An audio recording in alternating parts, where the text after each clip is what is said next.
Hallelujah, hallelujah. દેવ આપણો બહુ જ કૃપાળુ છે. હાલેલુયા. કદાચ આપણે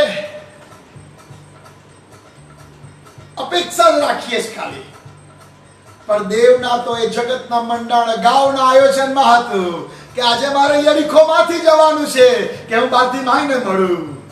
આજે મારે ફલાણા ગામમાં જવાનું છે કે હું ઝાંખીને મળું.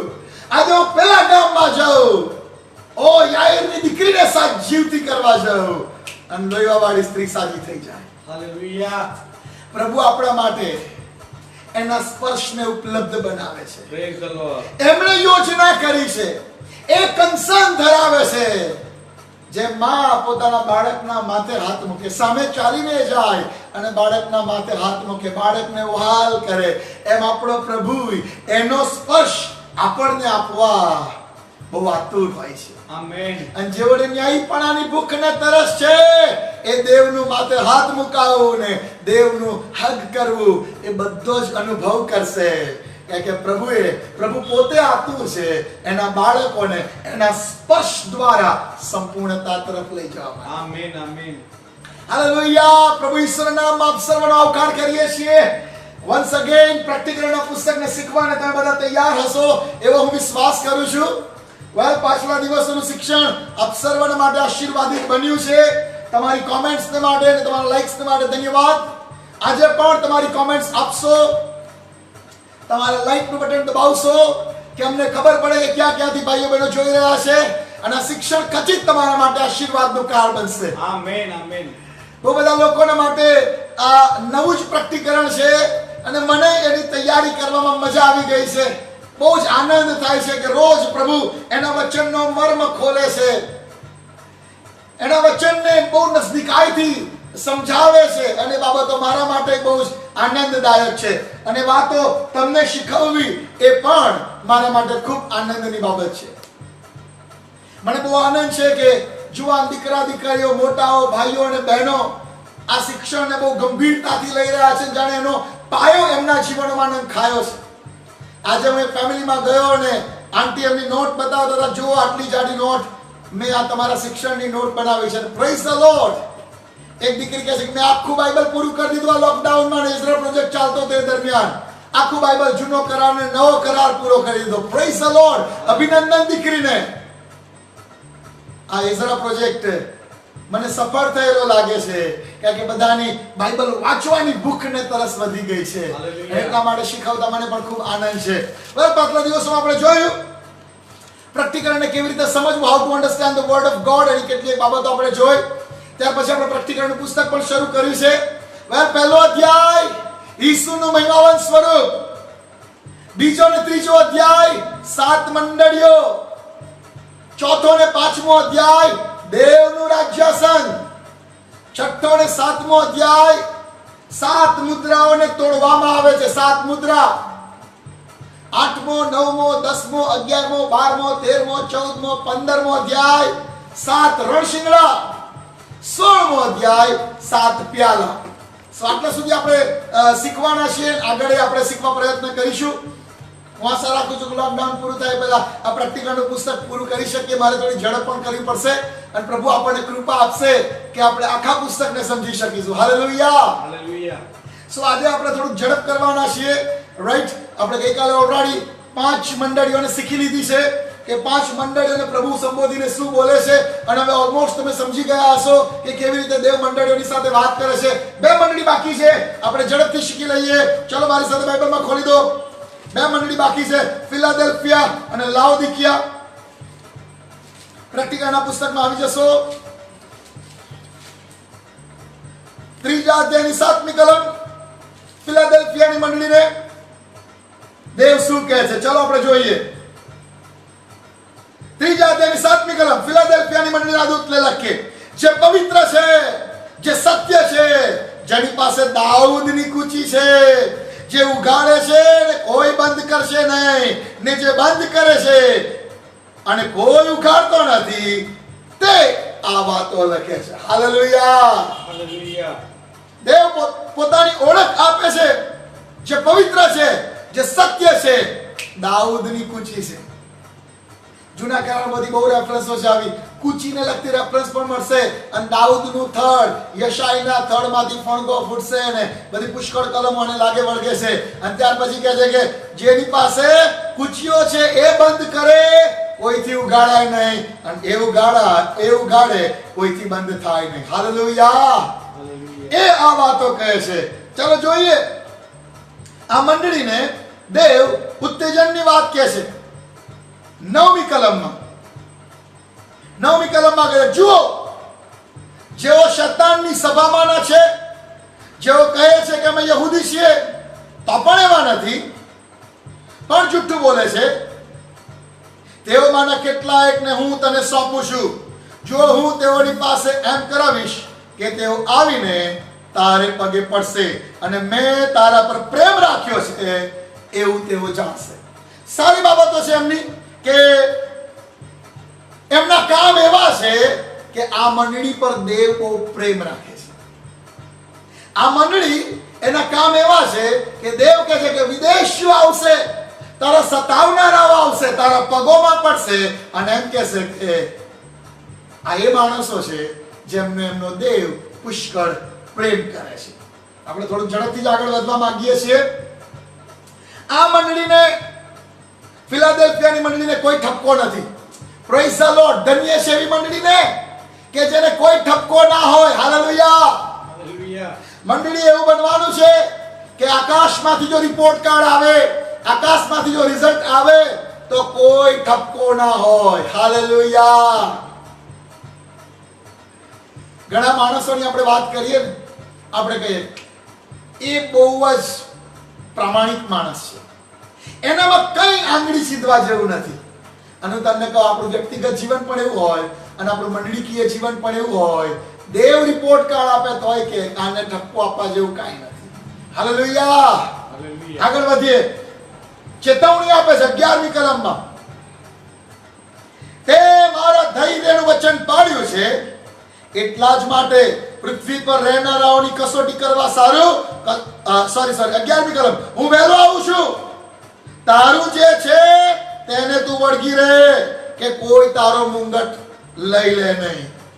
ચેતવણી છે, હું વહેલો આવવાનો છું અને તું કાળજી રાખ, તું સંભાળી રાખ અને તું મળેલા વિશ્વાસને વળગી રહે, કોઈ તારો મુંગટ છીનવી ના લે. બરાબર. ઘણી વખતે કોકની ભૂલમાં આપણે સામેલ થઈ જઈએ છીએ અને આપણે આપણો મુંગટ ગુમાવી બેસીએ છીએ. બહુ સાવધ રહેવાની જરૂર છે કોની વાતમાં તમે હા પાડો છો. પાઉલ તિમોથીને એમ કહે છે, દીક્ષા આપવામાં ઉતાવળ ના કર, કોઈકના માથે હાથ મૂકીને જવાબદારી આપવામાં ઉતાવળ ના કર, તેના પાપનો ભાગીઓ ન થા. અને એટલે આ બહુ ઇમ્પોર્ટન્ટ વસ્તુ છે કે કોઈકની ભૂલના લીધે તમારો મુંગટ છીનવાઈ જાય એવું કદી નહીં થવા દેવાનું. અને એટલે બહુ જરૂરી છે તમે પોતાને કોની સાથે ઓળખાવો છો એ બહુ ઇમ્પોર્ટન્ટ છે. તમે કોની વાતમાં હા કહો છો એ બહુ ઇમ્પોર્ટન્ટ છે. કોઈ ગુંડું કરવા જતો હોય અને ક્યાંક તમે એની હામાં હા મિલાવી દો, એની ગુંડાઈના ભાગીદાર તમે પણ થાવ છો. અને આ દેવ પોતે ફિલાડેલ્ફિયાની મંડળીને કહે છે કે તું તારા વિશ્વાસને વળગી રહેજે. આખી દુનિયા સામે પડે તોય તારા વિશ્વાસને વળગી રહેજે, રખીને કોઈકની ભૂલના લીધે તારો મુંગટ છીનવાઈ ના જાય. અને પાછલા દિવસોમાં તો બહુ ગંભીર છે. ભૂલાવનાર આત્માઓ, જુદા પ્રકારનો ઉપદેશ, પોતાને ઊંચા કરવાની બાબતો, પોતે મહિમા મેળવવાની બાબતો, દેવ કરતા દેવના રાજ્યની સંસ્કૃતિ કરતા એક જુદી સંસ્કૃતિ ઊભી કરનારા, દેવના રાજ્યની વિચારધારા કરતા એક જુદી વિચારધારામાં ચાલનારા. દેવ ઈચ્છે છે તમે કોની સાથે પોતાને ઓળખાવો છો, કોની વાતમાં તમે હા કહો છો. રિમેમ્બર, કોઈકની ભૂલના લીધે તમારો મુંગટ છીનવાઈ ના જાય. કોરાહના બંડમાં બધા બહુ નાશ પામ્યા. જ્યારે કોરાહ ના પુત્રો, કોરાહ અને એના દીકરાઓ અને એનું કુટુંબ મૂસા અને હારૂનની સામે થઈ ગયા. અરે તમે એકલા જ આગેવાનો થઈ બેઠા છો, અમે આગેવાન છે, અમે પ્રબોધ કરીએ છીએ, અને એની સાથે બીજા 3 ફેમિલી જોડાયા. મોટા મોટા કુટુંબો. અને એવું થયું કે યહોવાએ મૂસાને કહ્યું, ચાલ તો આવતીકાલે ફેંસલો કરી આપું. મૂસાએ કહ્યું કે ચાલો કાલે આવી જજો તમારા ધૂપ પાત્રો 250 ધૂપ પાત્રો લઈને. અને દેવે ન્યાય કર્યો. પણ હું તમને કહું, કોરાહે છેલ્લી રાતે કદાચ પસ્તાવો કરી લીધો છે કે શું, પણ કોરાહના દીકરાઓ મરી ગયા નહોતા. પાછલા ભાગમાં પણ જોવા મળે છે કે કોરાહના દીકરાઓ એ બંડ આખું કોરાહના દીકરાઓના નામે ઓળખાયું, કોરાહના નામે ઓળખાયું, પણ કોરાહના દીકરાઓ એ બંડમાં માર્યા નહોતા ગયા.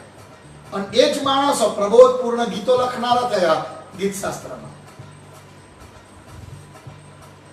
કોઈ એક વિચાર ઉભો કરે છે, બીજા ફટાફટ જોડાઈ ગયા.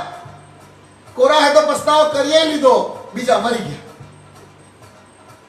કોની વાતમાં તમે હાથો છો? કોની સાથે તમે પોતાને ઓળખાવો છો? બહુ મહત્વનું છે. બીજાના પાપમાં ભાગીઓ ન થા, રખેને તારો મુંગટ છીનવાઈ જાય. ઓકે, અને છેલ્લે આપણે જોઈ લઈએ પડકાર શું આપે છે. 12મી કલમ, જે જીતે છે તેને હું મારા દેવના મંદિરમાં સ્તંભ કરીશ. Hallelujah, hallelujah. જો આ બધી બહુ પ્રોફેટિક ઘટનાઓ છે. અમુક વાતો છે બહુ ઊંડાણ ભર્યા અભ્યાસમાં હું નથી લઈ જઈ શકતો, પણ તમે જુઓ તો પહેલી જ જે મંડળી છે એફેસસની, બીજા અધ્યાયની પહેલી કલમથી આવી જાય. જુઓ, એફેસસની મંડળી છે, એને પડકાર શું આપે છે? તો 7મી કલમમાં આત્મા મંડળીઓને જે કહે છે, જેને કાન છે તે સાંભળે, જે જીતે છે તેને દેવના પારાદેશમાંના જીવનના ઝાડ પરનું ફળ હું ખાવાને આપીશ. જે માણસ જાતનું પતન થયેલું અને એદન વાડીમાંથી બહાર કાઢી મૂકવામાં આવેલા જે જીતે છે એ સૌથી પહેલા એદન વાડીમાં રિસ્ટોર થાય છે. હાલેલુયા. અને આપણે સન્ડેના પ્રીચિંગમાં જોયું કે એદન વાડીના આશીર્વાદો કયા છે, એદન વાડીનું જીવન કેવું હતું. આ બહુ ઇમ્પોર્ટન્ટ છે. નાની નાની વસ્તુઓ છે, પણ એ બહુ મોટા રહસ્યો ખુલ્લા કરતું છે. અહીંયા તમે જુઓ તો મંદિરમાં તમને સ્થાપવામાં આવે છે. જો શું લખ્યું 12મી કલમમાં, 3જા અધ્યાયની 12મી કલમ, જે જીતે છે તેને હું મારા દેવના મંદિરમાં સ્તંભ કરીશ ને તે ફરી ત્યાંથી બહાર જશે નહીં, અને તેના પર દેવનું નામ તથા મારા દેવના શહેરનું નામ, એટલે જે નવું યરુશલેમ મારા દેવની પાસેથી આકાશમાંથી ઉતરે છે તેનું તથા મારું પોતાનું નવું નામ લખીશ. Hallelujah, hallelujah. આ બહુ ગજબની વસ્તુ છે. આપણે જીતેલાઓ દેવના મંદિરમાં સ્તંભ સમાન થઈશું. આમેન. એ સ્તંભને ખસેડાશે નહીં, એને ફરી મંદિરની બહાર લઈ જવામાં આવશે નહીં. આમેન. એના પર દેવનું નામ લખાશે, હાલેલુયા. મંડળીનું નામ લખાશે, અને શું કહે છે, મારું નવું નામ લખાશે. આ બધું બહુ પ્રોફેટિક છે, બહુ અજાયબ જેવું છે. અને હું તમને કહું કે કદાચ કોઈ આમ સમજાવે ને હું આમ સમજાવું, પણ એ જ્યારે લખાશે ને ત્યારે તો એટલું મહિમાવંતું હશે. હાલેલુયા. અને સાચું કહું તો એફેસીઓના પત્રના પહેલા અધ્યાયમાં તો લખી દીધું કે આપણને બધાને મુદ્રાંકિત કરી દીધા છે. હાલેલુયા. સિક્કા વાગી ગયા છે. એ નવા નામનો સિક્કો વાગી ગયો છે. આત્મામાં જો દેખાઈ જાય તો ખરું. દેવે તો આપણને મુદ્રાંકિત કરી દીધા છે, મોહર મારી દીધી છે. તમારું નવું નામ લખ્યું, દેવનું નવું નામ લખ્યું, ઈસુનું નવું નામ લખ્યું, ખબર નથી, પણ કશું છાપ તો મારી જ દીધી છે. વેલ પ્રેઝ ધ લોર્ડ. બાઇબલ એમ કહે છે કે આત્મા મંડળીઓને જે કહે છે તે જેને કાન છે તે સાંભળે. લાસ્ટ મંડળી લાવોદિકીયાની મંડળી, આપણે થોડું ઝડપથી આગળ વધીએ. લાવોદિકીયાની મંડળી દેવ ઓળખ આપે છે. લાવોદિકીયાની મંડળીના દૂતને એટલે કે પાસ્ટરને લખ કે જે આમીન છે, જે વિશ્વાસુ તથા ખરો સાક્ષી છે, જે દેવની સૃષ્ટિનું આધિકરણ છે, તે આ વાતો લખી છે. Hallelujah, hallelujah. ઓકે, ઝડપથી આપણે આગળ વધીએ કે કઈ બાબત છે કે જેના માટે દેવ વખાણ કરે છે. આ મંડળી એવી છે વખાણનો એક કઈ પોઈન્ટ નથી. અલા પરીક્ષામાં 0 માર્ક આયા એવી મંડળી છે. કશું વખાણ કરવા જેવું છે ને. આ મંડળીમાં દેવ કોઈ બાબત એવી નથી કે જેના માટે એપ્રિશિએટ કરતા હોય, પણ ધમકાવે તો છે જ. શું ધમકાવે છે જોઈએ 15 થી 17 કલમમાં. તારા કામ હું જાણું છું. યાદ રાખો વાલા, દેવ આપણા કામ જાણે છે. બીજા કોઈ માણસો જાણે કે ના જાણે, દેવ આપણા કામ જાણે છે. આગળ, તું ટાળો નથી તેમ ઊનો પણ નથી. તું ટાળો અથવા ઊનો થાય એમ હું ચાહું છું, પણ તું હુંફાળો છે એટલે ઊનો નથી તેમ ટાળો પણ નથી. માટે હું તને મારા મોંમાંથી થૂકી નાખીશ. તું કહે છે હું ધનવાન છું, મેં સંપત્તિ મેળવી છે અને મને કશાની ગરજ નથી, પણ તું જાણતો નથી કે તું કંગાળ, બેહાલ, દરિદ્રી, આંધળો તથા નગ્ન છે. દેવ ધમકાવે છે. તારા કામ હું જાણું છું, તારા વિચારો હું જાણું છું. માણસો છોય તાર માટે જે કહે, પણ તું ટાળોય નથી, ઊનોય નથી. હું ઈચ્છું છું તું ટાળો કે ઊનો થા, નહીં તો હું મારા મુખમાંથી તને થૂકી નાખીશ. આ બહુ ગંભીર બાબત છે બાબા. પોતાના શરીરમાંથી હું તને બહાર ફેંકી દઈશ. તું ટાળો થા કા ઊનો થા. ઘણી વખતે ઘણા લોકો કે ફલાણું કરીએ ને પાપ કહેવાય, એટલે પછી જવાબ આવે હવે એ છે ને ગ્રે એરિયા છે, એ કહેવાય ખરું ના. એવો કોઈ ગ્રે એરિયા નથી. પાપ તે 100% પાપ જ છે. આપણે આ સમજવાની જરૂર છે. અને એમાં જે કરે છે ને એનું અંતઃકરણ તો એને ચોખ્ખું કહે છે જ કે આ પાપ છે, કે આ પાપ નથી. અને આ વસ્તુ સમજવી બહુ જરૂરી છે. પાઉલ કહે છે કે તમારી વિવેક બુદ્ધિની ખાતરે જે વસ્તુઓ ના ખાવી જોઈએ ના જ ખાશે. આગળ વધીએ આપણે. પ્રભુ કહે છે ટાળો થા, ઊનો થા ને મારા મુખમાંથી થૂકી નાખીશ. ત્યાર પછી ચેલેન્જ છે 19મી કલમમાં, પડકાર, ચેતવણી છે. 18મી કલમમાં ચેતવણી છે. એ માટે હું તને એવી સલાહ આપું છું કે તું ધનવાન થાય, માટે અગ્નિથી શુદ્ધ કરેલું સોનું મારી પાસેથી વેચાતું લે, અને તું વસ્ત્ર પહેરે ને તારી નગ્નતાની શરમ પ્રગટ ન થાય, માટે ઉજળા વસ્ત્ર વેચાતા લે. અને તું દેખતો થાય, માટે અંજન વેચાતું લઈને તારી આંખોમાં આંચ. હવે જો આ મંડળી કઈ નગ્ન નથી વસ્ત્રો વગરની. આ મંડળી આંધળી નથી. આ મંડળી દરિદ્રી નથી. પણ દેવ કહે છે કે આત્મિક દ્રષ્ટિકોણથી જ્યારે હું તને જોઉં છું ત્યારે તો તું મને નગ્ન જ દેખાય છે, આંધળી જ દેખાય છે અને દરિદ્રી જ દેખાય છે. અને હું તમને કહેવા માંગુ છું, સ્વાભાવિક આંખોએ દ્રવ્યવાનપણું દેખાતું હોય, સ્વાભાવિક આંખોએ બધું બહુ હોય ભૌતિક વાના દેખાતા હોય, સારામાં સારી માઇક સિસ્ટમ હોય, વાજિંત્રો હોય, લાઇટિંગ્સ મૂકી હોય, એનો મતલબ એમ નહીં કે મંડળી ધનવાન છે. દેવનું રિપોર્ટ કાર્ડ આવે અને દેવ એમ કહે છે તને એવું લાગે છે તું ધનવાન છું, પણ મારા રિપોર્ટ કાર્ડ પ્રમાણે તો તું દરિદ્રી છું, બેહાલ છું, નગ્ન છું, આંધળો છું. મંડળીની ખરી ધનિકતા સ્વર્ગમાંથી આવે છે. મંડળીની ખરી દ્રષ્ટિ સ્વર્ગમાંથી આવે છે. મંડળીના ખરા મહિમાના વસ્ત્રો સ્વર્ગમાંથી આવે છે. અને મંડળીએ હંમેશા આ બધી બાબતો માટે આકાશ તરફ દ્રષ્ટિ કરવી બહુ જરૂરી છે. હાલેલુયા. સો 7 મંડળીઓના દૂતને લખ. અને આપણે જોઈ લીધું કે 7 મંડળીઓના દૂતને લખ્યું. આપણે જોયું કે કેવી રીતે આ મંડળીઓને યોહાન દ્વારા પવિત્ર આત્માએ લખાવ્યું છે. પહેલા અધ્યાય આપણે જોયું કે યોહાન પાત્મસના બેટ પર છે. એક વાણી બોલતી એને સાંભળી, અને વાણી જ્યારે એને બોલતી સાંભળી ત્યારે કહે છે કે હું પાછળ ફર્યો એ વાણીને જોવાની. એક બહુ અજાયબ વાત તમને કહું. મને એમ થાય કે કેમ પ્રભુ, યોહાન તો આત્મામાં જ હતો, અને તોય દેવ પાછળથી બોલે છે અને યોહાને પાછળ ફરવું પડે છે. જો એ સમજાવું તમને. પહેલા અધ્યાયમાં આવી જાઓ. પહેલા અધ્યાયની 10મી કલમ. પ્રભુને દહાડે હું આત્મામાં હતો ત્યારે મેં મારી પાછળ રણશિંગડાના અવાજ જેવી મોટી વાણી સાંભળી. તે કહેતી હતી કે તું જે જુએ છે તે પુસ્તકમાં લખ અને એફેસસમાં, સ્મુર્નામાં, પર્ગામનમાં, થુઆતીરામાં, સાર્દિસમાં, ફિલાદેલ્ફિયામાં, લાઉદિકિયામાં જે 7 મંડળી છે તેઓના ઉપર તે મોકલ. જે વાણી મારી સાથે બોલી તેને જોવાને હું પાછો ફર્યો.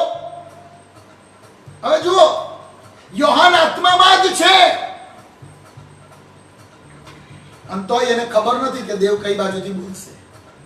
અને દેવ બોલ્યા ત્યારે ખબર પડી કે દેવ તો પાછળથી બોલે. અને યોહાને ફરવાની જરૂર પડી.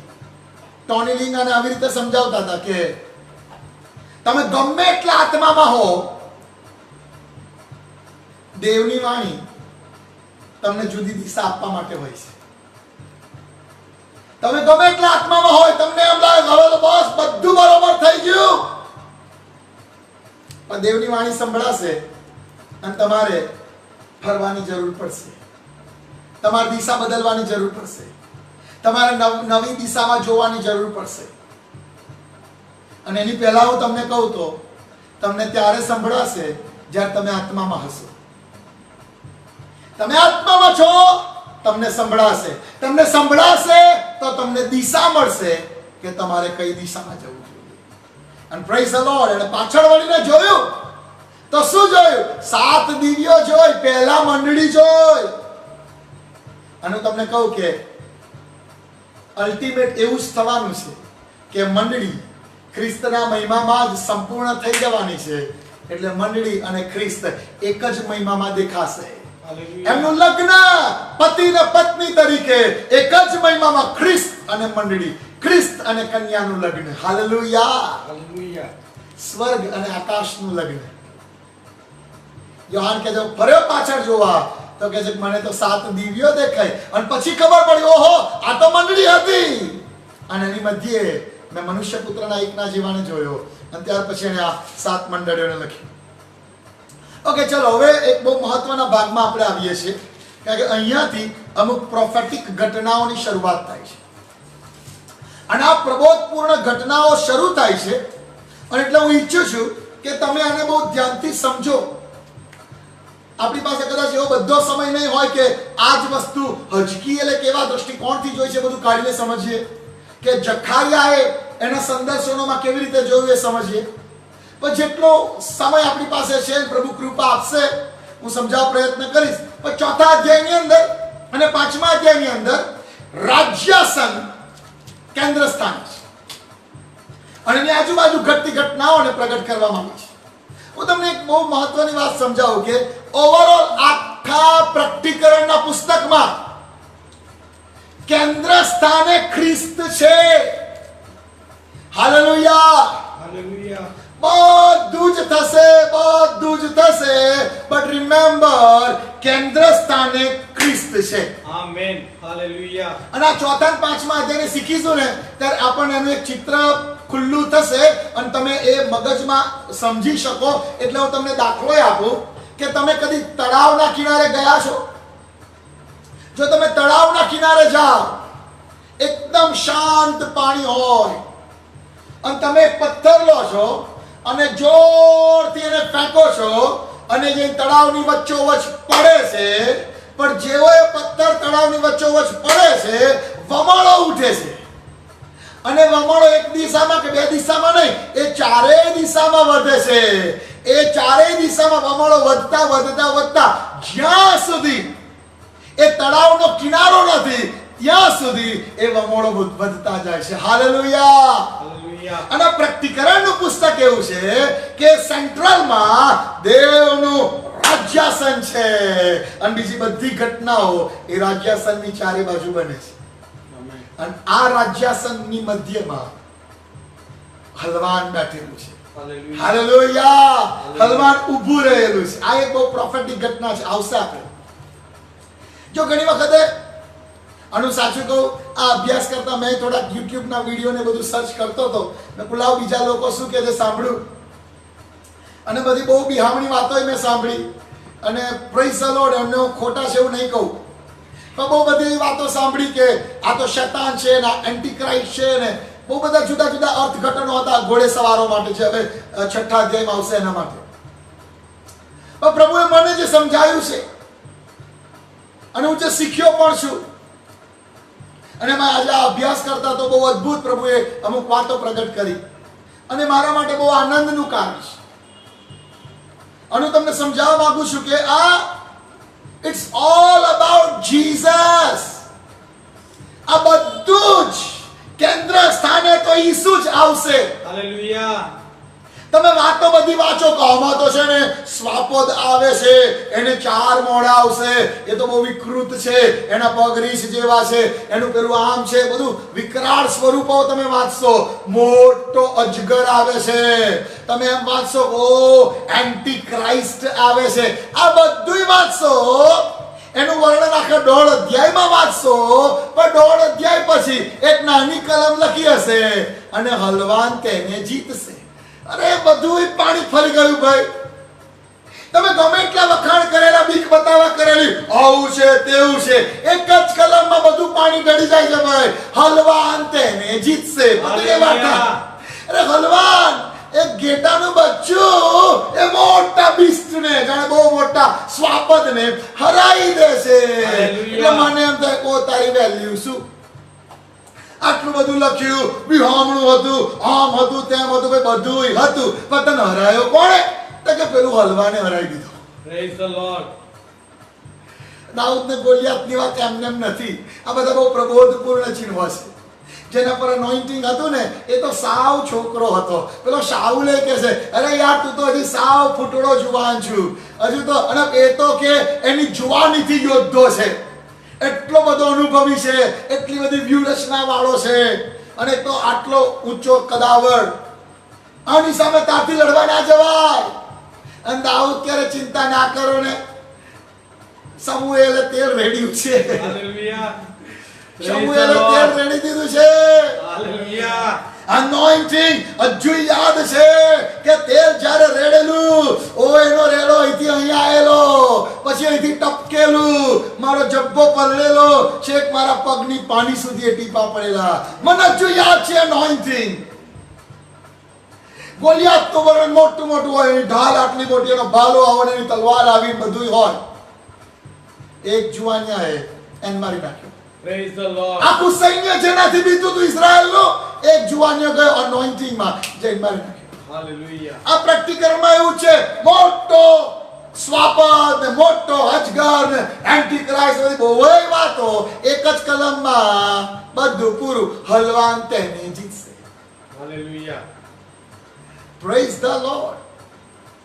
આ બધી બહુ અજાયબ જેવી વાતો છે, બહુ અદ્ભુત વાતો છે. અને એટલે હું તમને કહેવા માંગુ છું, આ પ્રકટીકરણમાં બહુ બધા બીકના દ્રશ્યો ઊભા કરે છે. અને પ્રેઝ ધ લોર્ડ, એ ખોટા છે હું નહીં કહું, બટ રિમેમ્બર કેન્દ્ર સ્થાને ઈસુ છે. આમેન. આખા આ જેને કહે કે સર્કલ ઓફ લાઈફ, કે આખું આ જે કઈ આખું છે બ્રહ્માંડ છે, જે કઈ થઈ રહ્યું છે અને જે કઈ થશે, સગળું ઈસુ કેન્દ્ર સ્થાને છે. આમેન. આપણે કહીએ છીએ જે કાંઈ થયું તે તેના વિના ઉત્પન્ન થયું નથી. બાઇબલ એમ કહે છે તેને સારું ઉત્પન્ન થયું. હાલેલુયા. એટલે ઈસુને સારું ઉત્પન્ન થયું છે. હાલેલુયા. હાલેલુયા. એ કઈ બધું નવરું કરીને બેસનારા નથી. એ અપરિપક્વ બાળક નથી કે જેને સારું રમકડું લાવો ને તોડીને બેસે. એ બહુ પરિપક્વ પિતા પણ છે. એને સારું ઉત્પન્ન કર્યું છે તો એ ઉત્પન્ન કરાયેલાને પોતાના મહિમાની સંપૂર્ણતા સુધી લઈ જશે. આમેન. હાલેલુયા. આ બહુ ઇમ્પોર્ટન્ટ બાબત છે. બધાની મધ્યે કેન્દ્રમાં ઈસુને જોજો. જરૂર છે કે જો કોઈ જજ હોય અને એ જજ ફાંસીની સજા સંભળાવે, લાઈક હમણાં 4 જણને ફાંસી આપી, હવે એ જજના દીકરાને બીક ના લાગે કે બાપરે મારા પપ્પા જોડતો છે ને ફાંસી આપવાનો બી અધિકાર છે, મને તો એમની બહુ જ બીક. એમના દીકરાને બીક ના લાગે. દીકરો તો દોડીને દાડી કરીને ખોળામાં બેસી જાય. એ ન્યાયાધીશ છે. ભૂલ કરનારને, પાપ કરનારનો ન્યાય કરીને કદાચ મૃત્યુદંડ પણ આપે, પણ દીકરાઓ તો આશીર્વાદિત જ છે. હાલેલુયા. હાલેલુયા. યાદ રાખો, કેન્દ્ર સ્થાને આપણો પિતા બેઠો છે. આમેન. આખા પ્રકટીકરણમાં હાઇલાઇટ કરવાના છે ઈસુને. બીજી બધી બાબતો છે, નથી એમ નહીં. કોપની વાત હોય છે, મરણની વાત હોય છે, દુકાળની વાત હોય છે, મરકીની વાત હોય છે, શ્રાપની વાતો પણ છે. બટ રિમેમ્બર, કેન્દ્ર સ્થાને ઈસુ છે. Everything is under his control. બધું જ એના કંટ્રોલમાં રહી થવાનું છે. આમેન. અને એટલે દેવના માણસો, ડોન્ટ જ વરી, કાંઈ ચિંતા કરશો નહીં, કારણ કે આપણે એમાં આશીર્વાદિત અને મહિમાવંત ભાગમાં છીએ. જોઈએ આપણે ચોથો અધ્યાય. ચાલો, ચોથો અધ્યાય આપણે જોઈએ. એ બનાવો બન્યા પછી મેં જોયું તો જુઓ, આકાશમાં એક દ્વાર ઉઘડેલું હતું. હાલેલુયા. હાલેલુયા. આકાશમાં એક દ્વાર ઉઘડેલું હતું. અને ઈસુએ પોતાના શરીરમાં થઈને, પડદામાં થઈને દ્વાર ઉઘાડેલું છે. હાલેલુયા. અને જે પહેલી વાણી મેં સાંભળી તે રણ શિંગડાના અવાજ જેવી મારી સાથે બોલતી હતી. તેણે કહ્યું કે અહીં ઉપર આવ, અને હવે પછી જે થવાનું છે તે હું તને દેખાડીશ. આકાશનું દ્વાર ઉઘડેલું મેં જોયું, અને આકાશમાંથી વાણી એવી થઈ, અહીં ઉપર આવ. મંડળી, યાદ રાખો, દેવ હંમેશા તમને પોતાની પાસે બોલાવે છે. આમેન. આ તો આખી મંડળી માટેનો કોલ છે. મંડળી, અહીં ઉપર આવ. આજની મંડળી માટે દેવનો કોલ છે, મંડળી ઉપર આવ. હાલેલુયા. તું એક મહિમાના નવા ધોરણમાં જીવવા તેડાયેલી છે, અહીં ઉપર આવ. અને એનો એક મોટો મર્મ છે. આપણે જ્યારે મીટિંગમાં ભેગા મળીએ છીએ, આપણે ભેગા મળીને એવું નહીં કહેતા, પ્રભુ આવો, તમે મારી જીવા, પ્રભુ આવો, પવિત્ર આત્મા દેવ આવો. આપણે ભેગા મળીએ છીએ ને, બાઇબલના દ્રષ્ટિકોણથી તો કહીએ તો એ આપણને પોતાની પાસે બોલાવે છે. તો આપણે એની હજુરમાં એકઠા થઈએ છીએ. આપણે એમ નહીં બોલાવતા, જો પ્રભુ અમે અહીંયા આ બાજુ એશિયા ખંડમાં, ઇન્ડિયા બાજુ, જો આ બાજુ ખૂણામાં ગુજરાત છે અને તો આ બાજુ નડિયાદ છે, અહીં બેઠા છે, તો તમે આવજો. આપણે એની હજુરમાં રહીએ છીએ. આમેન. એ હંમેશા બોલાવે છે, મારા દીકરા, મારી દીકરીઓ આવો. સો આપણા બધા જ ગેધરિંગમાં આપણે પવિત્ર આત્મા નથી બોલાવતા, એ આપણને બોલાવે છે, અને આપણે એની હાજરીમાં એકઠા મળીએ છીએ. આમેન. છે બધું બહુ લાંબુ કહી શકાય, એની આપણે આગળ વધીએ. ઓકે, રણ શિંગડાનો અવાજ મેં ઓલરેડી તમને સમજાવી દીધો છે. આ એક ચિહ્નાત્મક બાબત છે, દેવનો પોતાના લોકો માટેનો અવાજ. તમને જો ખ્યાલ હોય તો ગિદિયોનની સાથે જ્યારે દૂતે આવીને વાત કરી, હે પરાક્રમી સુરવીર, અને ગિદિયોન કહે, ઓ હું તો નાના કુળનો છું, આવો છું, તેવો છું. અને પેલો દૂત કહે છે, અરે તારા દ્વારા, તારા આ બળમાં ચાલ્યો જા, તારા દ્વારા દેવ મિદ્યાનીના હાથમાંથી લોકોને છોડાવશે. અને એમ લખ્યું છે, અને ગિદિયોને રણશીંગડું વગાડ્યું. હાલેલુયા. હાલેલુયા. એણે બીજું કશું ના કર્યું, યુદ્ધની તૈયારીઓ કરવા ના ગયો, એમ લખ્યું. તેણે જઈને રણશીંગડું વગાડ્યું. એણે જઈને દેવનું વચન માણસોની આગળ પોકાર્યું, ચાલો ઉભા થઈ જાઓ. દેવ આમ કહે છે. રણશીંગડું દેવનો પોતાના લોકો માટેનો અવાજ. આગળ આપણે જોઈએ બીજી કલમ. એકાએક હું આત્મામાં હતો.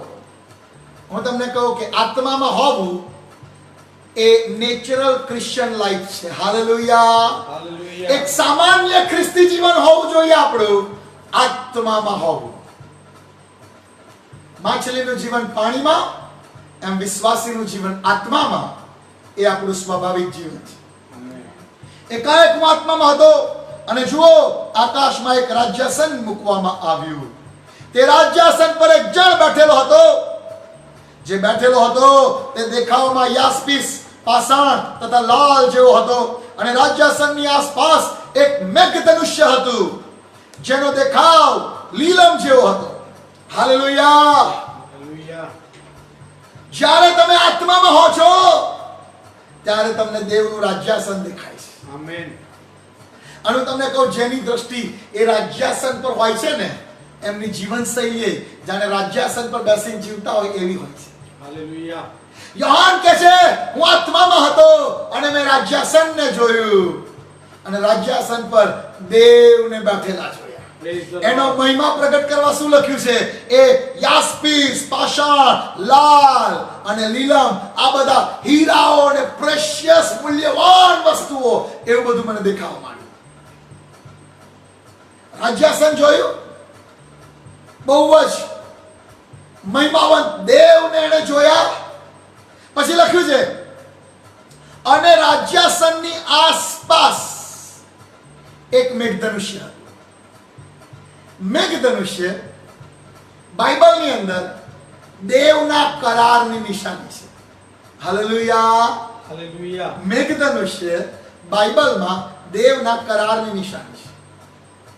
નૂહના સમય પહેલા મેઘધનુષ્યનું અસ્તિત્વ નહોતું, પણ નૂહના સમયમાં જે જળ પ્રલય થયો અને પછી પ્રભુએ પોતે આખી પૃથ્વીની સાથે, આખી સૃષ્ટિની સાથે એક કરાર કર્યો કે હવે ફરીથી હું આવી રીતે એનો નાશ નહીં કરું. રિમેમ્બર, દેવે કરાર કર્યો, હું પૃથ્વીનો ફરી આવી રીતે નાશ નહીં કરું. અને કરારનું ચિહ્ન હશે. અને પછી કહે છે, આકાશમાં મેઘધનુષ્ય દેખાયું. હવે આજે તો વિજ્ઞાને શોધી કાઢ્યું છે કે જ્યારે પ્રકાશનું કિરણ પાણીના બુંદમાંથી પસાર થાય, પ્રિઝમ, આપણે સ્કૂલમાં લેબોરેટરીમાં સમજતા હતા, પ્રિઝમ આવતો તો ત્રિકોણાકાર કાચ, એની અંદરથી પ્રકાશનું કિરણ પસાર થાય તો એ 7 રંગોમાં વિભાજિત થાય છે. આપણે શીખેલા છીએ. આ સિદ્ધાંત પ્રભુએ મૂક્યો, નૂહના સમય પછી મૂક્યો. આજના વૈજ્ઞાનિકોએ શોધી કાઢ્યું. આપણને એમ થાય કે આપણને તો મેઘધનુષ્ય ક્યારે દેખાય? તો કે એ તો ચોમાસાની સિઝનમાં જ દેખાય. એના માટે એક પર્ટિક્યુલર વાતાવરણ હોવું જરૂરી છે કે સૂર્ય દેખાતો હોવો જોઈએ અને ભેજવાળું વાતાવરણ હોય, કે અમુક પ્રકારના વાદળો હોય તો વાદળોની અંદરના પાણીમાં સૂર્યનો પ્રકાશ પડે અને આ મેઘધનુષ્ય દેખાય. સો આપણને ક્યારે જોવા મળે? માત્ર ચોમાસામાં. અને ઘણા લોકો ઘણી વાર પ્રાર્થના કરતા, પ્રભુ અમારો બચાવ કર, બચાવ કર, અને પછી એમ કે પ્રભુ અમને ભૂલી ગયા છે, પ્રભુ અમને છોડી દીધા છે.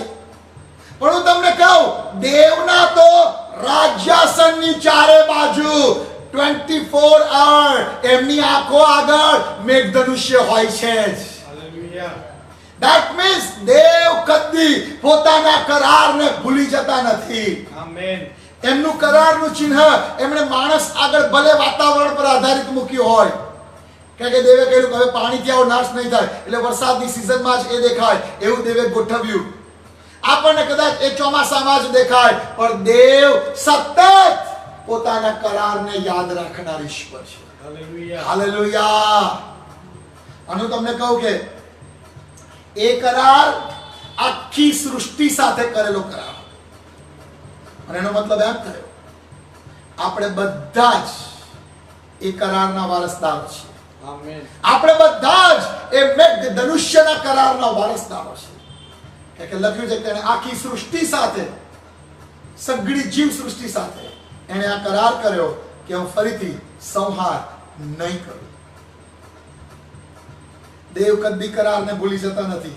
અને એટલે એમણે એમની આસપાસ, બહુ મને ખબર નથી કે આ દેવનું રાજ્યાસન કેવું હશે. સુલેમાનના રાજ્યાસનનું વર્ણન છે. 6 પગથિયા, બધા પગથિયા પર 2 બાજુ સિંહો, એ આમ બેસે તોય સોનાના સિંહ પર આમ હાથ મૂકીને બેસે.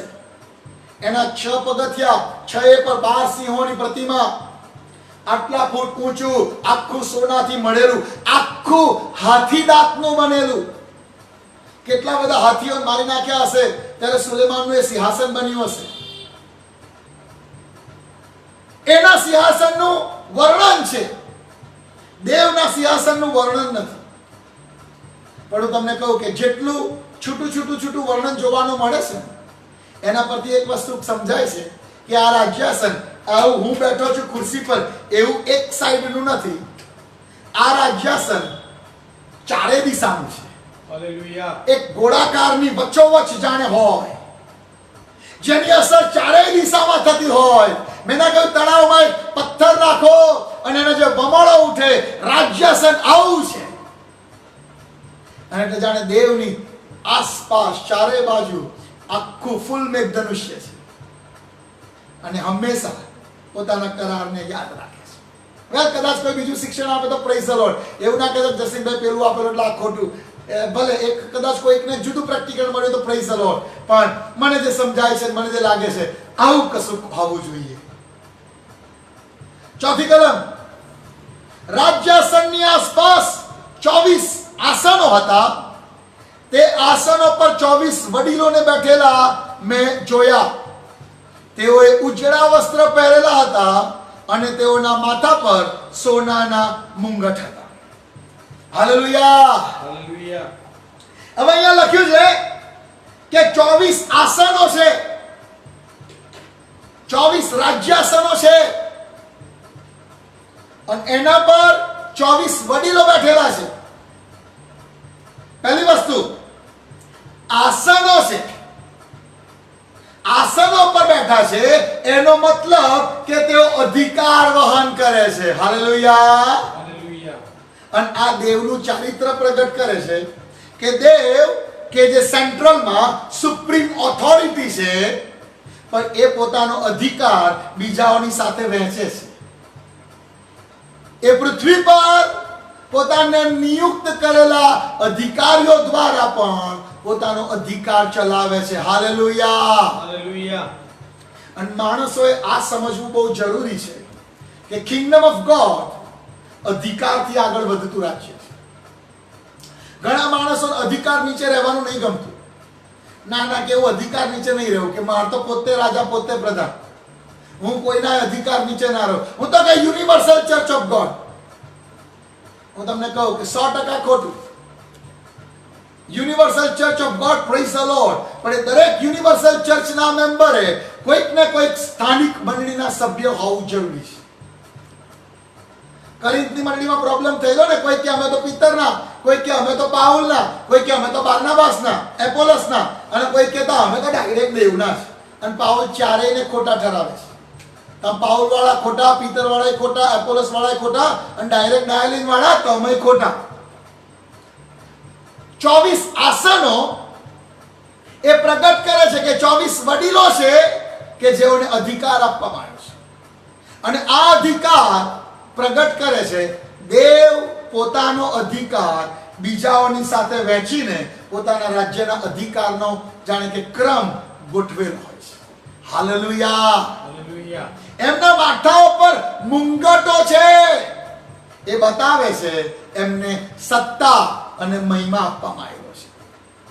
આસનો છે, અધિકારીઓ છે, મહિમા છે, સત્તા છે, અને પછી લખ્યું છે કે એમણે ઉજળા વસ્ત્ર પહેરેલા છે. હવે આના વિશે ઘણી બધી ચર્ચાઓ હોઈ શકે કે આ કોણ છે 24? આ 24 વડીલો કોણ? એક વક્તા એવું કહેતા હતા કે 12 કૂડો અને 12 પ્રેરિતો એના પર બેઠા છે. અને હા, ક્યાંક બાઇબલમાં રેફરન્સ એવી મળી પણ જાય, થોડુંક એને સપોર્ટ કરતી બાબત, કે 12 કૂડો હતા જૂના કરારના અને ઈસુએ 12 પ્રેરિતો કહ્યા. એવું તો જુઓ તો ઇઝરાયલમાં 12 ન્યાયાધીશો આવેલા છે, પણ ઘણા એવું કહે છે કે 12 કૂડો અને 12 પ્રેરિતો. તો મને એમ થાય કે હજુ 12માં તો નીચે લખે છે, એ તો હજી ઉપર ગયો નથી યોહાન. કે યોહાન જો પ્રેરિતો 12 પ્રેરિતો બેસાડે હોય તો ઓલમોસ્ટ બધા લખાવતા શહીદ થઈ ગયા છે, પણ યોહાન તો હજુ જીવે છે, હજુ તો નીચે છે, એની ખુરશી ખાલી હોવી જોઈએ. અને કોઈ કેમ કે 12 કૂડો છે, તો મને એમ થાય કે 12 કૂડો હવે કોણ બેસશે? કે લડાઈ થાય એવું છે. તો કે યાકૂબના 12 દીકરા ખરા,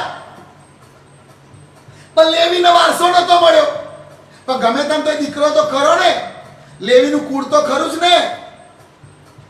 અને યુસુફ, તો યુસુફ કે મારું તો નામ જ કાઢી નાખ્યું તમે લોકોએ, હું હતો ને તો મારું નામ કાઢી નાખ્યું અને મારા બે દીકરાઓનું નામ મૂકી દીધું, એફ્રાઈમ અને મનાસા. એટલે આમ જોવા જાવ તો 14 કુળ થઈ જાય, કે લેવી નહીં ગણવો પડે અને યુસફ નહીં ગણવો પડે. તો એમના બે છોકરાઓને એફ્રાઈમ મનાસા બહાર કાઢો તો કે આવું કેમ કર્યું? ભાઈ અમને કુળો તરીકે ગણેલા તો રાજ્યાસન પર અમને બેસવા દેવા જોઈએ. વેલ એવો કોઈ સ્વર્ગમાં ઝઘડો ના થાય, હું ખાલી સમજાવું છું. પણ વેલ એવું હોય તો પ્રેઝ ધ લોર્ડ, મને કોઈ પ્રોબ્લેમ નથી. ઘણા લોકો ચર્ચા કરે, ના પેલો યાર થોમાએ બોલો અવિશ્વાસ કરેલો એ બેસશે. અરે ભાઈ, પ્રભુ નક્કી કરે છે કે કોણ બેસશે. પણ હું તમને બધું ચોખ્ખું કરી નાખું. તમે ચિંતા એવી ના કરશો કે મારો નંબર કયા નંબર પર હશે. પેલું લખ્યું છે ને, રાજ્યાસન પર બેસાડવામાં આવ્યા છે. તો મેં એક દિવસે મીટિંગમાં પ્રશ્ન પૂછ્યો, ચલો તમને શું લાગે છે પ્રભુની સૌથી નજીક કોણ બેઠું હશે? એટલે હવે હું મંડળીનો પાસ્ટર, એટલે પહેલા તો બધા એવું જ કહેવું પડે કે સાહેબ તમે જશો પહેલા તો. એટલે હું ગમે તેમ મંડળીનો પાસ્ટર નહીં, એટલે પહેલા તો બધા મને કહ્યું હા સાહેબ તમે હશો. કાં તો સેકન્ડ કોણ હશે? એટલે બધા હા સાહેબ હું હશો, હું. અને તમને એનો જવાબ કહું, આપણે બધા રાજ્યાસન પર છીએ અને આપણે બધાને એવું જ લાગે, એવું શક્ય છે કે હું પ્રભુની સૌથી નજદીક છું. હાલેલુયા. આપણે બધાને એવું લાગે કે હું પ્રભુની સૌથી નજદીક છું. એ આપણા જેવો માણસ નથી કે મારી જમણી બાજુ આ, પછી 3 number 4 number 5 number 520 number 4,22,823 number, એવું બધું નહીં હોય. Is unlimited God. એ સર્વત્ર ઈશ્વર છે. અત્યારે અહીંયા છે ને, આફ્રિકામાં છે ને, ઓસ્ટ્રેલિયામાં છે ને, અમેરિકામાં છે ને, પાકિસ્તાનમાં છે. હાલેલુયા. હાલેલુયા. સો એવું ના વિચારશો. આ 24 નો આંકડો આપણે જાણીએ છીએ કે 12 નો આંકડો એ દેવના લોકો, the people of God or the government of God, એવા માટે 12 નો આંકડો વપરાય છે. ગોડ્સ ગવર્નમેન્ટ, દેવનો જાણે અધિકારનો પ્રદેશ, તે અધિકાર ચલાવે છે જેના દ્વારા, એ દેવની ગવર્નમેન્ટ, એના માટે 12 નો આંકડો વપરાય છે. હવે આ 24 નો આંકડો આપણે એક કલમમાં છીએ, કારણ કે 24 નો આંકડો મને યાદ નથી કે મેં બધા નંબર સમજાયા હતા. 24 નો આંકડો સમજાવ્યો છે કે નહીં સમજાવ્યો છે? કદાચ 24 નો આંકડો નથી સમજાયો. 24 નો આંકડો એ યાજક પદનો આંકડો છે. 24 નો આંકડો એ યાજક પદનો આંકડો. ચલો આપણે જોઈએ. પહેલો કાળ વૃત્તાંત કાઢો. પહેલો કાળ વૃત્તાંત એનો 24મો અધ્યાય.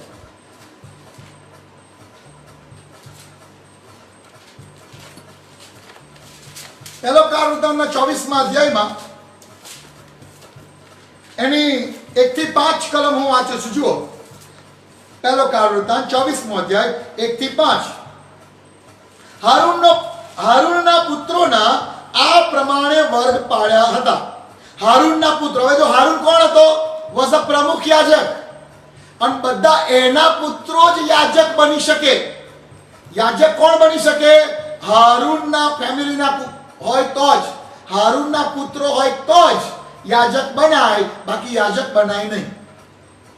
આ પ્રમુખ યાજક હારૂનના પુત્રો, જો એના ભાગ પાડ્યા, વર્ગ પાડ્યા. શું વર્ગ પાડ્યા આપણે વાંચીએ.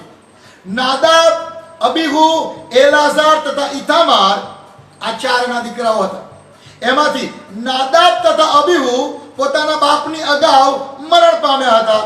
તેઓને ફરજંદ ન હતા, માટે એલાઝાર તથા ઇથામાર યાજકનું કામ કરતા હતા. તમે જાણો છો કે આ નાદાબ ને અબીહુ પેલો પારકો ધૂપ ચડાવવામાં મરી ગયેલા. લેવીય 10માં પોતાના બાપની પહેલા મરી ગયા.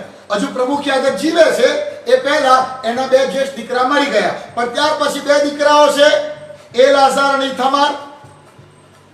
અને પછી શું લખ્યું છે જુઓ કે તેઓ યાજકનું કામ કરે. 3જી કલમ. દાઉદે તથા એલાઝારના પુત્રોમાંથી, દાઉદે તથા એલાઝારના પુત્રોમાંથી સાદોકે તથા ઇથામારના પુત્રોમાંના અહીમેલેકે સેવાના કામની ગોઠવણ કરવાને તેઓના આ પ્રમાણે વર્ગ પાડ્યા. ઇથામારના પુત્રોમાં એલાઝારના પુત્રો કરતા મુખ્ય પુરુષો વધારે મળી આવ્યા. એલાઝારના પુત્રોમાં આગેવાન પુરુષો 16 હતા અને તેઓના 16 વર્ગ પડ્યા, અને ઇથામારના પુત્રોમાં 8 મુખ્ય પુરુષો હતા માટે તેમના 8 વર્ગ પડ્યા, એમ ટોટલ 24 વર્ગ પડ્યા. પ્રમુખ યાજકના 2 દીકરા મરી ગયેલા, અને એના 2 દીકરા એલાઝાર ને ઇથામાર, એમના દીકરાઓની સંખ્યા પ્રમાણે જ્યારે એમના વર્ગ પાડ્યા ત્યારે યાજકોના વર્ગ પડ્યા 24. આ એ યાજકો કે જે દેવ અને માણસોની મધ્ય મધ્યસ્થીનું કામ કરતા હતા. અને 24 નો આંકડો એ યાજક પદનો આંકડો છે. હાલેલુયા. હાલેલુયા. એટલા માટે આ 24 આસનો મૂક્યા છે. વેલ, દેવે જેમની સાથે અધિકાર વહેંચેલો છે કે તેઓ અધિકાર ચલાવે એ લોકો છે. કદાચ કોઈ કહે કે બહાર કૂડો ને બહાર પ્રેરિતો, તો પણ પ્રેઝ ધ લોર્ડ, મને બહુ ખાસ પ્રોબ્લેમ નથી. પણ બાઇબલમાં અમુક કલમો મળે છે અને આપણે વાંચીએ કે કોને રાજ્યાસન મળશે. મત્થીની સુવાર્તા 19મો અધ્યાય અને એની 28મી કલમ. મત્થીની સુવાર્તા 19મો અધ્યાય અને એની 28મી કલમ. અહીં આવું લખ્યું છે, અને ઈસુએ તેઓને કહ્યું, હું તમને ખચિત કહું છું કે જ્યારે પુનરુત્પત્તિમાં માણસનો દીકરો પોતાના મહિમાના રાજ્યાસન પર બેસશે ત્યારે તમે મારી પાછળ આવનારા ઇસ્રાયેલના 12 કુળનો ન્યાય કરતા 12 રાજ્યાસનો પર બેસશો. હાલેલુયા. સો ઈસુની પાછળ ચાલતા નવા કરારના લોકોને ઈસુએ કહ્યું કે 12 તમારા માટે રિઝર્વ રાખેલા છે. હાલેલુયા. હાલેલુયા. સો હું માનું છું કે આપણું ચોક્કસ છે, પાક્કું છે આપણું. હાલેલુયા. હાલેલુયા. ઈસુએ કહ્યું મારી પાછળ આવનારાઓ તમે ન્યાય કરનારા રાજ્યાસનો પર બેસો. હાલેલુયા. હજુ આગળ એકાદ કલમ જોઈએ. લુકની સુવાર્તા 22મો અધ્યાય અને 30મી કલમ. લુક 22 અને 30. આ પ્રમાણે લખ્યું છે